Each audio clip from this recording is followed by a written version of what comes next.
Hey guys, it's me, Candy. I have a surprise for you. So we got the kids some new animals for their little farm because we are getting started with a farm and we wanted to start the kids with something to teach them responsibility and how much work is involved. And so we got them their first little farm animals this week, and they are super excited, and I wanted to share that with you. And I also wanted to tell you thank you for watching, and if you're new here, I hope that you will subscribe so that you don't miss anything else on my channel.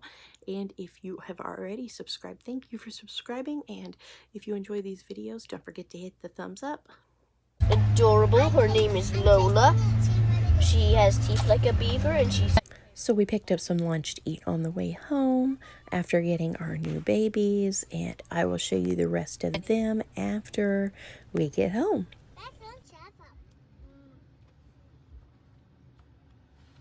Excited? Yeah. Yeah? Do we love bunnies? My bunny's doing this. Yeah, we're about to. Well, they're about to go in there. That one. They're about to go in their new pen. Say Lola. Mommy, Lola is so cute. Yeah, she is. Is she ready to go in her new home? Yeah, she's getting ready because she's checking her ears. All right.